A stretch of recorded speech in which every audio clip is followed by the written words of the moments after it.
Welcome to this coding tutorial.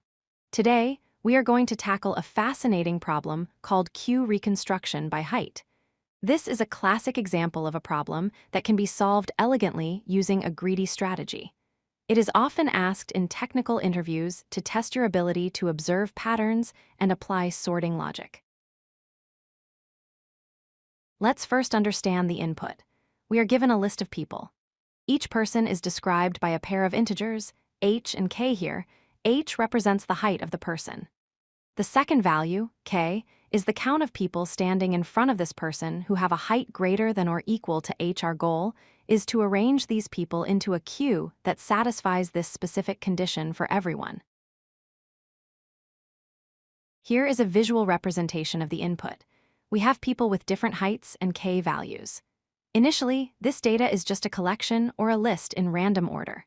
For example, the person with height 7 and k equal to 0 means they expect 0 people taller or equal to height 7 in front of them.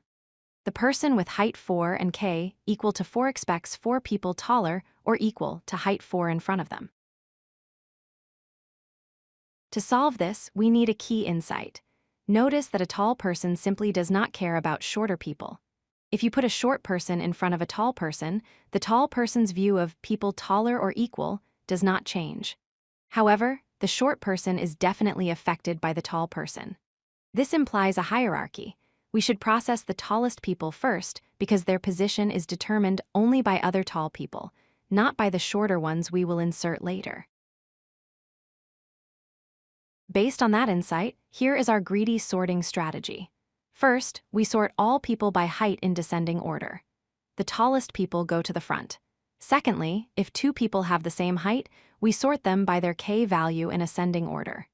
This ensures that for people of the same height, the one who expects fewer people in front comes first. Let's see this in action. On the left is our original scrambled input. On the right is the list after applying our sorting rules. Notice how the two people with height 7 come first, sorted by k, then comes the person with height 6, then the 5s, and finally the person with height 4. This sorted order is crucial for the next step. Now we reconstruct the queue by iterating through our sorted list. We take each person and insert them into a new result list at the index equal to their k value. We start with the tallest person, height 7, k 0. We insert them at index 0.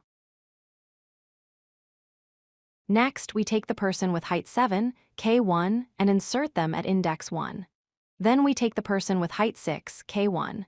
We insert them at index 1. Notice what happens here. Inserting at index 1 pushes the existing person at that index to the right.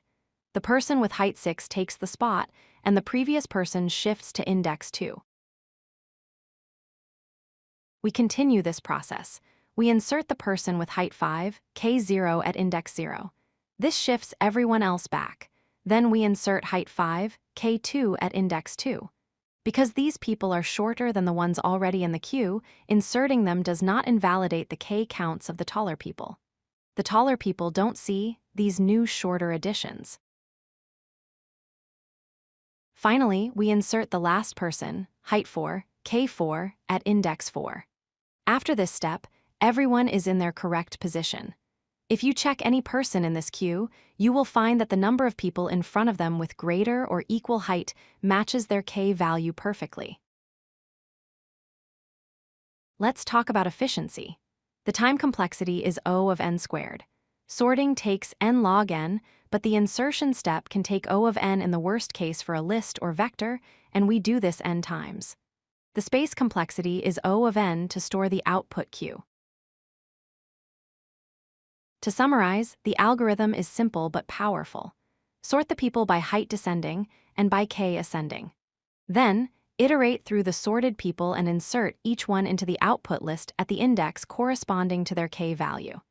This greedy approach guarantees a correct solution because we process constraints from most restrictive, tallest, to least restrictive. If you like this video, hit that like button and don't forget to subscribe. Visit codelucky.com for more such useful content.